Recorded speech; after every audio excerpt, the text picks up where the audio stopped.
सलामती है, सलामती उन आंखों पे जो हिदायत पे नजरें जमाए बैठी हैं, उन कानों पे जो जिक्र खैर के मुंतजर रहते हैं, और उन कदमों पे जो हिदायत की राह पे गामज़न है। किसी ज़माने में एक शख्स की कब्र खोदी गई तो देखा कि साथ वाली कब्र की ईंट गिर गई।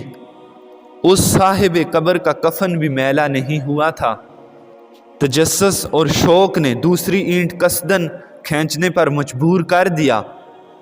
फिर दूसरी ईंट भी उन्होंने खींच दी तो क्या देखा कि कब्र खुशबुओं से भरी हुई है और ताज़ा फूलों की एक शाख कब्र में है जिस पर ताज़ा गुलाब लगे हुए हैं जो खुशबुएं बांट रहे हैं। खैर फिर कब्र बंद कर दी गई। लोगों को शौक हुआ कि देखें कि ये किसकी कब्र है, ताकि उस शख्स को तलाश करके उसके अहवाल मालूम करें कि वो शख्स ऐसा क्या अमल करता था कि अभी तक उसकी कब्र में उसका कफन भी मैला नहीं हुआ और उसकी कब्र खुशबुओं से मुअत्तर है। जब लोग ढूंढते ढूंढते उसके घर तक पहुँचे, उसकी बेवा मौजूद थी, अगरचे कि वो बहुत बूढ़ी हो चुकी थी। लोगों ने उस बूढ़ी से जाकर पूछा कि हमने तेरे शोहर की कब्र देखी है। वो कब्र तो बहुत ही खूबसूरत है, उसमें गुलाब उगे हुए हैं और उसकी कब्र तो अभी भी खुशबुओं से मुअत्तर है। वो कौन सा ऐसा अमल करता था कि उसकी कब्र में उसका कफन भी अभी तक मैला नहीं हुआ।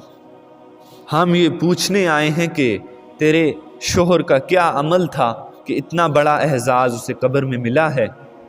वो बूढ़ी अपने दिमाग पर जोर देकर कहने लगी कि उसका कोई अमल तो मुझे ऐसा याद नहीं कि जो उसके लिए रात नजात बने।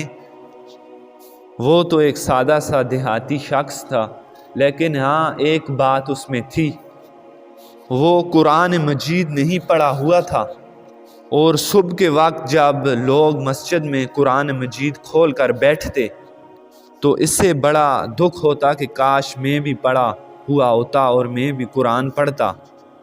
खैर वो बोझल कदमों से घर पलट आता और बहुत दुखी होता। जब वो घर में आता तो कुरान मजीद जो घर में होता उसे उठाता और उसे खोल कर बैठ जाता और एक एक सतर पर उंगली फेरता और साथ कहता, मालिक मुझे नहीं पता, लेकिन ये मुझे ज़रूर पता है कि जो लिखा है वो सारा सच लिखा है। और फिर इसी तरह वो उंगली फेरता जाता और यही जुमला दोहराता जाता कि मुझे पढ़ना तो नहीं आता मालिक, लेकिन जो तूने इसमें बयान किया है वो हक है, वो सच लिखा हुआ है। वो इसी तरह रोज़ाना किया करता था और उसका कोई ऐसा अमल नहीं था। यही एक उसका था कि उसे कुरान मजीद नहीं पढ़ना आता था और वो इस तरह कुरान मजीद पर उंगली फेरता और कहता कि ये सारा कुछ सच लिखा है।